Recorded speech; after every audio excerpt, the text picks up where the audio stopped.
Hello guys, आप सभी का स्वागत है इस वीडियो में।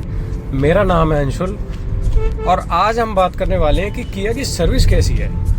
इस गाड़ी को लिए हुए मुझे करीब 12-13 दिन हो गए। 11 अगस्त को मैंने इसकी डिलीवरी ली थी और ये चल चुकी है 1049 यानी 1049 किलोमीटर। और किया ये बोलती है कि आपको फर्स्ट सर्विस जो करानी है वो 1000 किलोमीटर पर करानी है। तो हमारे 1000 किलोमीटर क्रॉस हो चुके हैं।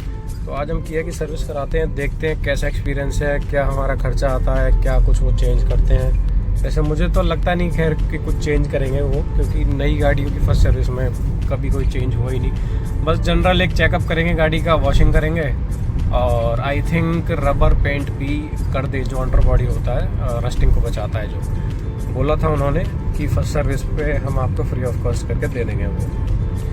बाकी फिर देखते हैं किया की सर्विस है कैसी। इससे पहले मेरे पास टाटा की ऑल्ट्रोस थी, तो मैंने वो गाड़ी अप्रॉक्स 5 सवा 5 साल रखी थी अपने पास। तो मुझे तो टाटा की सर्विस में कोई ऐसी खास बुराई वाली चीज़ लगी नहीं। लोग बहुत कहते हैं कि टाटा की सर्विस बहुत बेकार है, बहुत परेशान करती है। हाँ, मैंने भी काफ़ी लोगों को कहते हुए सुना है, बट थैंक गॉड मुझे कभी भी ऐसी कोई दिक्कत नहीं आई। मेरी गाड़ी में ना ऐसा कभी कोई मेजर इशू आया, ना मुझे उनकी ऐसी ख़राब सर्विस फेस करने को मिली। तो अब किया का देखते हैं क्या रिस्पांस रहेगा। फर्स्ट सर्विस है, जैसे भी होता है मैं आपको अपडेट करता हूँ।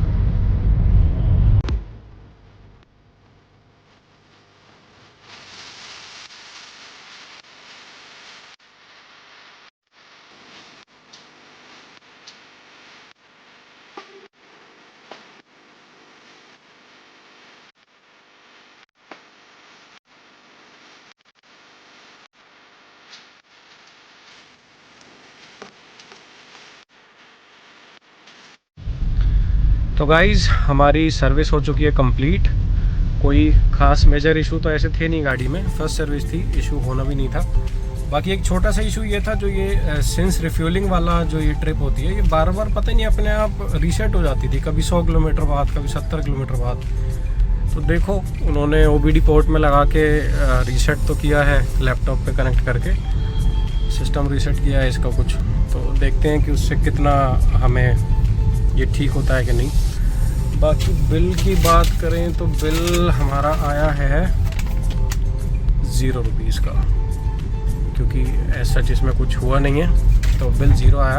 और एक चीज़ और आज मैंने किया कि सर्विस सेंटर पे देखी कि भाई जो लोग बेस मॉडल लेके और बाहर से अपनी गाड़ियों को मॉडिफाई कराते हैं ना, जो बेस मॉडल लेते ही सीधा करोल बाग पहुँचते हैं और स्टीरियो डलवाया, हेडलाइट डलवाई और सेंटर लॉकिंग लगवाई, या किसी ने कुछ कराया, कोई भी एम्बियंट लाइट लगवाई या इलेक्ट्रॉनिक कुछ भी अगर आप अपनी गाड़ी में चेंज कराते हो उसको स्टॉक से अलग, तो भाई आपको बहुत बहुत मेजर इशू झेलना पड़ सकता है, स्पेशली किया में।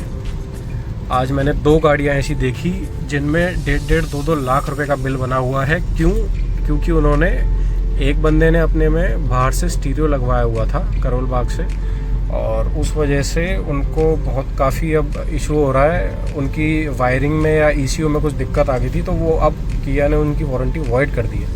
तो उसके कारण जो भी गाड़ी में खर्चा है उन्हें खुद अपने पैसे से डलवाना पड़ेगा। काफ़ी वहाँ कहासुनी हो रही थी, किया वालों ने साहब बोल दिया, सर आप केस कर दो, आप जैसा आपको ठीक लगे वैसा कर लो, लेकिन हम वारंटी नहीं दे पाएंगे क्योंकि आपने आफ्टर मार्केट फिटमेंट कराई है, OEM पार्ट्स के साथ छेड़छाड़ की है और जो इसकी ओरिजिनल वायरिंग है उस पर इसका असर आता है। हालांकि मुझसे उन्होंने ये भी बोला कि आप कपलर टू कपलर भी फिटिंग अगर आप कोई भी चीज़ करा रहे हो तो वो भी कंपनी से रिकमेंडेड नहीं है और उस पर भी हम आपकी वारंटी वॉइड कर सकते हैं। मैंने उसका रीज़न पूछा तो उन लोगों ने मुझे बताया कि सपोज़ करो गाड़ी के अंदर हेडलाइट के बल्ब आते हैं 60 या 65 वाट के, या मैक्सिमम आई थिंक 90 वाट के आते होंगे, इससे ऊपर नहीं आते जो OEM आते हैं।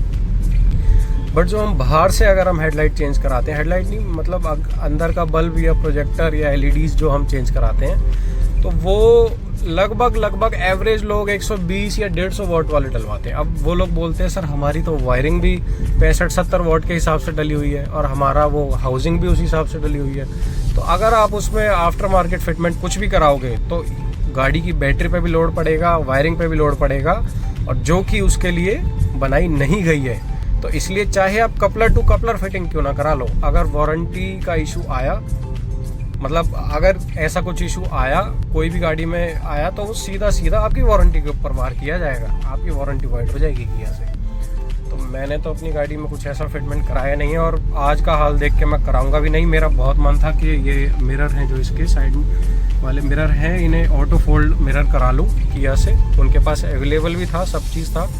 उन्होंने मुझे मिरर वो दे रहे थे कि आप मिरर ले जाओ, हम फिटमेंट नहीं करेंगे, क्योंकि इसमें वायर पे कट लगेगा या कोई क्लैंप लगेगी, हम नहीं करेंगे, और आप बाहर से कराओगे तो 100 की 100% आपकी वारंटी हम वॉइड कर देंगे। क्योंकि कल को गाड़ी अगर हमारे पास आई और हमने विन नंबर गाड़ी का डाल के देखा, सिस्टम पे दिखाया कि उसने इस मॉडल में तो ऑटो फोल्डिंग मिरर आता ही नहीं है, तो सर आपकी वारंटी वॉइड हो जाएगी, फिर आप हमसे कोई चीज़ क्लेम नहीं कर पाओगे।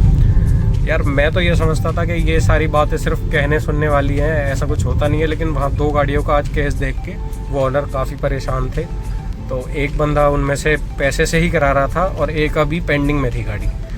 भाई मैं तो आज के बाद रिकमेंड नहीं करूँगा कि आप लोग बाहर से कुछ काम कराओ, बाकी देखते हैं क्या होता है। तो इसी के साथ वीडियो को हम ख़त्म करते हैं। किया की सर्विस काफ़ी अच्छी थी, हर बात पे सुनवाई की, कोई भी बात नज़रअंदाज नहीं की उन्होंने। जो मैंने बोला छोटी छोटी बात पर उन्होंने ध्यान दिया, और बल्कि मैं ही कमी एक बता के भूल गया था। उन्होंने मेरे को बोला कि सर आपने लिखवाया था कि आपकी गाड़ी में हल्की सी नॉइज़ है डिग्गी में से, जो कि बहुत माइनर थी, और उसी चीज़ के पीछे उन्होंने 40-45 मिनट ख़राब किए, और वो वॉइस मेरी बिल्कुल ठीक करके दी जो नॉइज़ आ रही थी, और वो बहुत माइनर थी। जबकि उसको अगर आई एम रियली श्योर कि अगर मैं टाटा में होता तो वो बोलते थे अरे सर इतना तो चलता है यार।